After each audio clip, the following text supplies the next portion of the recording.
You okay, Adam? Good? All right.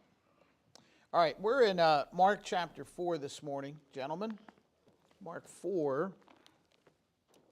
And I was presently surprised, about 8:30 or so, 8:35, Sister Peggy texted and asked if she can get a ride to church, and happy to oblige. We're in Mark chapter 4 this morning, and just to give you a reminder, we're dealing with some of the miracles that Christ performed in his life, and this morning we're in Mark 4, and we're looking in verse 35. It says, "In the same day, when the even was come, he saith unto them, Let us pass over unto the other side. And when they had sent away the multitude, they took him even as he was in the ship. And there were also with him other little ships. And there arose a great storm of wind, and the waves beat into the ship, so that it was now full.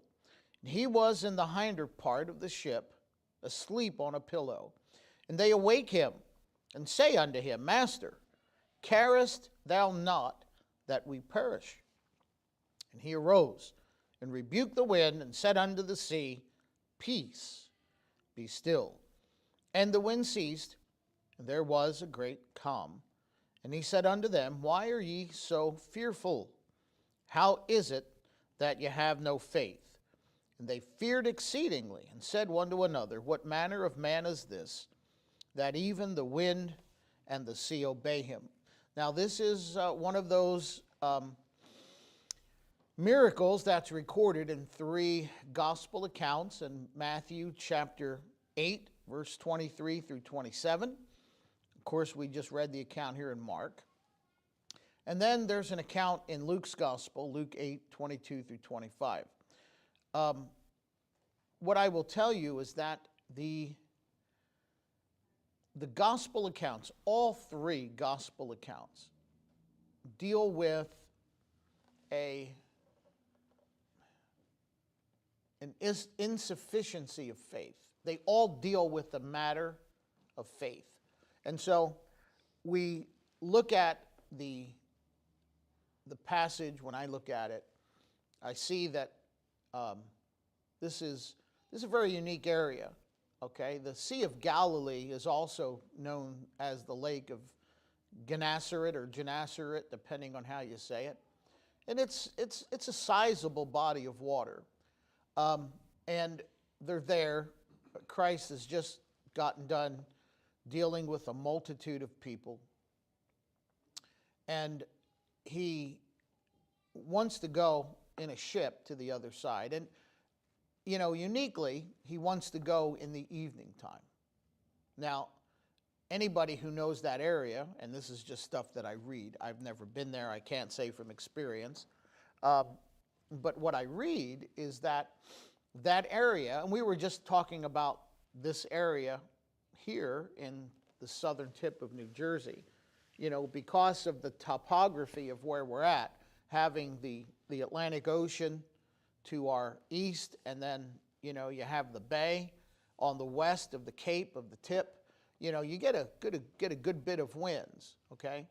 And so what that area is known for, the Sea of Galilee, is that it is notorious for pop-up storms in the evening. I don't know if you've ever been to Florida. You know, you go to Miami, and there's always the risk of a pop-up storm. You know, these are quite violent, and so it's not normal. It's not something that people do as a practice to go out fishing on the Sea of Galilee in the evening.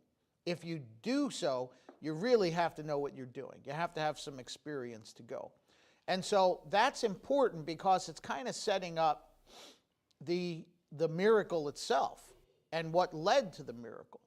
And so he wants to launch out into the deep in the evening. And most people would say, you know, Lord, that's not a good idea. And maybe they did. We don't know if they put up any kind of resistance at all. You know, I think that perhaps this was maybe an opportunity for them to impress him. to show him that, no, we're not afraid to go out into the Sea of Galilee at night. You kidding? You got James, you got John, you got, Peter, and Andrew, and you got these guys. We're all fishermen. We know this sea like the back of our hand. Don't worry, we got it under control. Could you imagine if that's what they're saying, and then once they launch out? Yeah. Yeah.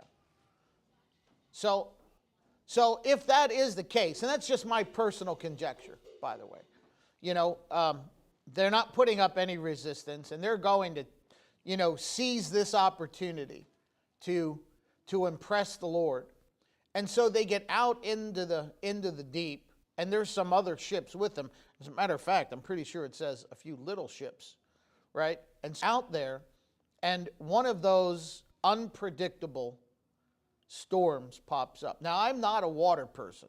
Matter of fact, I think, Mike, I remember you telling me a story that you were out with your dad and your uncle?